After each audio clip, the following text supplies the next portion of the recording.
Alright, so we're back for the second section of the Siu Nim Tao. We've alluded to this in the previous video, but it really deserves its own tutorial. So, set up the stance over here. So previously we defined the vertical midline, horizontal midline, and now we show where the center line is with this center line punch. So we go here, wrist, elbow, lockout, open, WingTsun, back.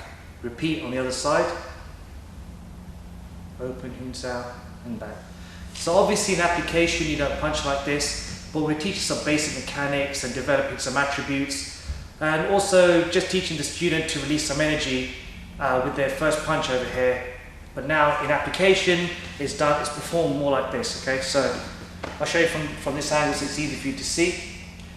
The punch comes to the center and I load up the spine over here. Okay, as it's loaded I now release and fire the punch. As you can see, the arm isn't locked anymore. There's a natural retraction in the arm. Okay, this not only helps to save my joints, but it also aids me in delivering as much power into a target as possible. So if I borrow Jeevan over here, he's got the pad. Here's a pad over here, and Jeevan got a strong stance, simulating a larger or a heavier opponent. Okay, so if I punch and lock all my joints, I'm actually going to get some energy back into my body, and I don't really want to do this. I don't want to hurt myself when I'm trying to hurt him. So from here I'm going to load up my spine, punch, and it's like a gunshot.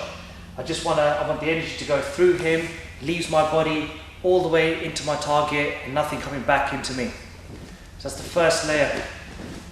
After loading up the spine and firing the shot, I not only want to punch straight, but I want to try and occupy two gates. There's an upper, middle, and lower gate. If I can occupy two gates, this is going to benefit me in my ability to attack and defend at the same time. Whenever you're attacking, you want to have your mind in defense, and the same vice versa. When you are defending, your mind is always on attack. Alright? So I'll show you from this angle again. I'm going to load the spine, fire the punch, and now actually there's more of an arc here, so I'm occupying two gates. So again, if I borrow Jeevan, the first thing is if he just has a guard here and I'm punching through, I'm able to actually make contact with the bridge over here. I'm dragging down his arms. All right. This allows me to start controlling the bridge between me and him. So if he's standing in his traditional stance and he's trying to step in and punch me at the same time, I'm able to control the bridge and attack him at the same time. All right.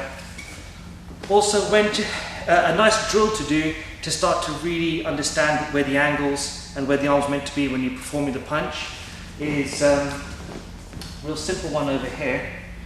So Jeevan has the fist and he tries to push me away, but if his elbow is at the wrong angle, if his elbow's flared out for instance, and he tries to press me, there's no connection over here. Performing the punch in the basic method allows you to have the hip and elbow connection. So he starts driving through with his hip and he can start to push him away before he's even extended his arm. Okay? So once you've developed the mechanics, you can start to add the natural retraction of the arm and start to occupy two gates when punching. Finally, a drill that I like to use for my students to really help understand this kind of loading the spine and then retranslating forces with the med ball drill. So we've got the med ball here and we can begin with the med ball drill, which is like so. We're both in our stance.